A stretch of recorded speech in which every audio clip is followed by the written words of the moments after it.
Hello guys, this is Cyber and we're going to take a look at Pup, the most adorable killing machine, literally.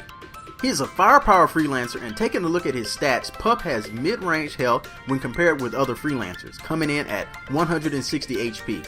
As with all firepower freelancers, Pup can dish out high amounts of damage. When compared with other firepower freelancers, he would be a mid-range damage dealer. Pup's survivability is mid-range with a nice health pool and 2 abilities that can keep him on the move.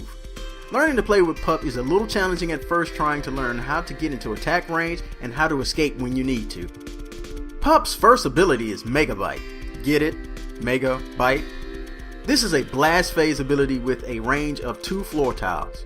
This attack can be triggered in any direction around you, and with clever targeting you can get multiple opponents in a single attack. This attack does 36 points of damage, and Pup gains 10 health and 10 energy for each opponent he takes a bite out of with this attack. This attack has no cooldown, which makes it great for recovering health and quickly gaining energy for his ultimate. The next ability is POUNCE. This is a rocket-powered jump to an opponent or an ally. Hitting an opponent would deal 35 damage ignoring cover, and it will set Pup to automatically chase that opponent. You also gain 12 energy if you land a hit. Pounce is a dash ability, making this a combination escape and attack ability, and since the cooldown is only 2, you are not so pressed to keep this in reserve to use in case you get in trouble. Pounce also has a very large targeting range of 7 floor tiles, which almost guarantees you will have someone in range to pounce on.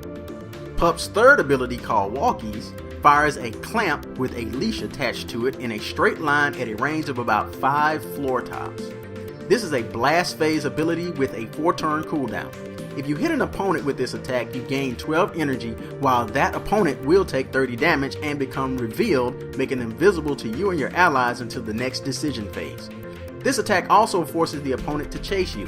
You can use this to drag opponents out into the open. This next ability is Pup's only utility ability, called PROWL Protocol. This is a prep phase ability that grants Pup invisibility and might for 3 turns. This gives you 3 turns to scout around the map for opponents unnoticed.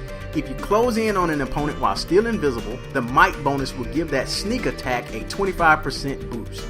This ability has a long 5-turn cooldown, but you will want to use this ability early on to get close to your opponents. Once you've closed the distance, you won't have much use for it, so it's not too painful to wait for it to become available again. Pup's ultimate ability is called SUBWOOF. The puns are really strong with these ability names. This blast phase ultimate unleashes a huge set of speakers that let out a bark that is much bigger than his bite, and that deals 45 damage and applies the debuff Scramble, which prevents opponents from using all of their abilities except their first ability. This attack affects all opponents in a 4-floor tile radius around Pup. Now for modding, this is only a suggestion based on my playstyle. I'm using the Bite and Run mod on MEGABITE. This is so we can reduce that 5-turn cooldown and have that ability ready so we can sneak around the map more often and catch opponents off guard and completely break up any strategy they have going. On Pounce, I'm using the Rush of Blood mod to have a little bit more survivability. Pup is a completely close range freelancer, so I wanted to be able to escape and gain some health at the same time. In my opinion, this is better than the highly situational Feast mod, which requires that you kill the opponent to gain the health. More often you will just damage the opponent, and it's nice to gain a bit of health in return. For Walkies, the retractable leash mod seems like the clear choice, increasing the range by 1. It just seems to me the payoff is not there for the Again mod, losing 5 damage to gain 1 less cooldown, or with the High Strung only adding 3 additional points of energy. The slow effect with the Wear Out mod is okay, but not that useful since Walkies already makes them chase you at the end of the turn. On PROWL Protocol, I use the Amped Up mod to gain the Energized buff. After spending up to 3 turns not using abilities, this will make up for some of the lost opportunities to gain energy. On SUBWOOF, I stuck with the default mod 211.